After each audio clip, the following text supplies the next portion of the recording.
آج بھی کچھ عقل کے مارے ہوئے لوگ ہیں، کچھ گدھے قسم کے لوگ ہیں جن کی عقل میں یہ بات نہیں پہنچ رہی ہے کہ جس شخص نے ملک کو اس نیج پہ پہنچایا، جس پارٹی نے ملک کو اس نیج پہ پہنچایا، اور جو لوگ 14 مرکباتی کیا کہتے ہیں ایک جوائنٹ سیٹ اپ بن کے آئے مراسلہ حکومت کے لوگ، وہ 14 لوگ بھی مل کے، 14 نظریے مل کے، 14 سوچیں مل کے، 14 بڑے بڑے کیا کہتے ہیں ذہن مل کے بھی پاکستان کی معیشت کو ٹھیک نہیں کر پائے، بلکہ بدترین معیشت میں کنورٹ کر دیا ہے۔ آج بھی کچھ قسم کے بے وقوف لوگ ایسے موجود ہیں۔ اب سروے کیا گیا ہے، سروے میں جو یہ رات کو 1 بجے کے بعد جو آپ کے اوپر بم پھوڑا گیا، اس کا ایک سروے بھی آیا ہے سامنے۔ عوام بلبلا اٹھی ہے، رکشے والے، دیہڑی دار، موٹر سائیکل والے، مڈل کلاس، لو کلاس بلبلا اٹھی ہے۔ وہ کہتی ہے کہ یہ خانہ جنگی کی طرف ملک جا رہا ہے، اور اچھا خاصا ملک خانہ جنگی کی طرف جا رہا ہے، کیونکہ لوگوں کے پیٹ کاٹ دیے گئے ہیں، لوگوں کی خوراک کاٹ لی گئی ہے، لوگوں کی جیبیں کاٹ دی گئی ہیں، لوگوں کی آوازیں دبا دی گئی ہیں، لوگوں کے اوپر اس طرح کا ذہنی ڈپریشن پریشر ڈالا گیا ہے کہ وہ کیا کریں، اپنے بچوں کو اسکول میں بھیجیں، خود آفس میں پیدل جائیں، یا پھر روٹی کھائیں 3 ٹائم۔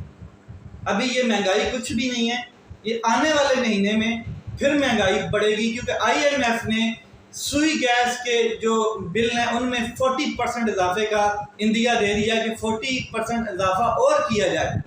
پھر بجلی کی قیمتوں میں نیپرا نے جو اس کے چیئرمین ہیں انہوں نے بھی یہ انڈیکیشن دے دی ہے کہ بجلی کی قیمتیں مزید آگے بڑھیں گی، کیونکہ ہمارا جو کیا کہتے ہیں کرنٹ ڈیفیسٹ ہے وہ بہت زیادہ ہے۔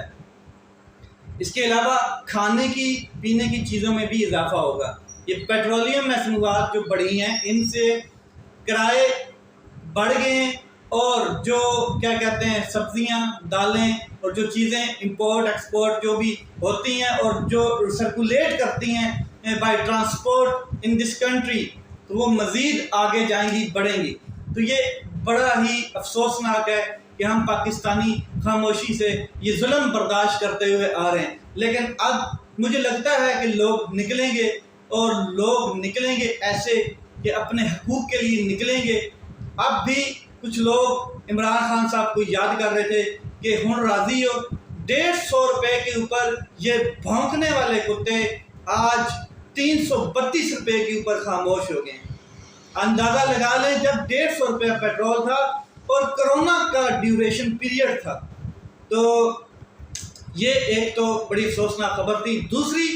سب سے اہم چیز میں آپ کو بتاؤں کہ پیپل پارٹی اور نون لیگ کی لفظی گولہ باری شروع ہو چکی ہے، لفظی جنگ شروع ہو چکی ہے، راہیں جدا ہو گئی ہیں تقریباً، اور ابھی تک آفیشیل اعلان نہیں کیا گیا ہے، لیکن یہ جیسے ہی اناؤنسمنٹ ہوگی الیکشن کی ڈیٹ کی تو اس کے فوراً بعد آپ دیکھیے گا یہ ایک دوسرے سے کتے و کتی ہو جائیں گے۔ پنجابی میں یہ بولا جاتا ہے لفظ کہ کتے و کتی ہو گئے۔ یہ ایک دوسرے کے ساتھ اپنے مفادات کے لیے تھے، وہ مفادات جو خاص کر کے یہ چاہتے تھے کہ ہمارے کیسز ہمیں NRO2 دیا جائے، اور سارا وہ انہوں نے لینے کے بعد بھی جیسے ہی کل کا فیصلہ آیا ہے تو اس سے پہلے ان کی کامپیں ٹانگنے لگ پڑی تھی۔ اب ان کو اندازہ ہو گیا کہ ہمارا جو کھیل تھا وہ دفن ہو چکا ہے، تو یہ دوبارہ ایک دوسرے کے اوپر لفظی گولہ باری شروع کر دی ہے، ملبہ ڈالنا شروع کر دیا کہ جی یہ عدم اعتماد کا کنسیپٹ مولانا صاحب کا تھا، مولانا صاحب کہتے ہیں پیپل پارٹی بضد تھی، پیپل پارٹی کہتی ہے نون لیگ تھی، اور اب نون لیگ اور پیپل پارٹی میں جو جنگ ہے وہ یہ ہے کہ نون لیگ کے 4 مین جو لوگ ہیں وہ نگران حکومت میں ہیں، تو پیپل پارٹی کے کوئی شخص نگران حکومت میں نہیں ہے سوائے محسن نقوی کے علاوہ، تو وہ اب یہ ایک دوسرے کے اوپر لفظی گولہ باری کر رہے ہیں کہ کسی طریقے سے ہم ایک دوسرے کو نیچا دکھائیں اور عوام کی نظروں میں اوپر چلے جائیں، تاکہ عوام یہ سمجھے کہ واقعی فلاں بندہ ٹھیک ہے، واقعی بھٹو زندہ ہے، واقعی نواز شریف کے نعرے بجنے ہی بجنے، واقعی مولانا صاحب جو ہیں وہ اسلام کا بہت بڑا جھنڈا پکڑ کے پاکستان میں گھوم رہے ہیں اور انسانیت کا بہت بڑا علم پکڑا ہوا ہے۔ یہ صرف عوام کو ٹرک کی بتی کے پیچھے لگایا جا رہا ہے، اس کے علاوہ اور کچھ نہیں ہے۔ تیسری سب سے اہم خبر یہ ہے کہ عمران خان صاحب کا جو درخواست ضمانت مسترد کی گئی تھی یا ان کی جو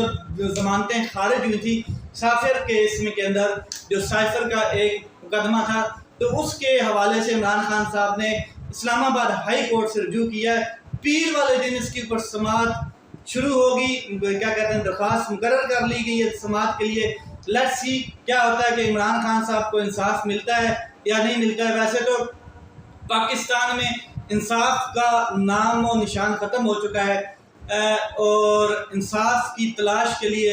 آپ کو کہیں اور رابطے کرنے پڑ رہے ہیں عدالتوں کے علاوہ۔ تو اب دیکھنا یہ ہے کہ عمران خان صاحب کو پاکستان کی عدالتیں انصاف دیتی ہیں یا آنے والے جو چیف جسٹس ہیں وہ پاکستان کے نظام کو درست کرتے ہیں، پاکستان کے نظام عدل کو درست کرتے ہیں، کس طرف لے کے جاتے ہیں، کیونکہ چیزیں دن بدن تبدیل ہوتی ہوئی نظر آ رہی ہیں۔ لیٹس سی کیا ہوتا ہے۔ اپنا خیال رکھیں، اپنے بھائی اس چینل کا خیال رکھیں۔ پاکستان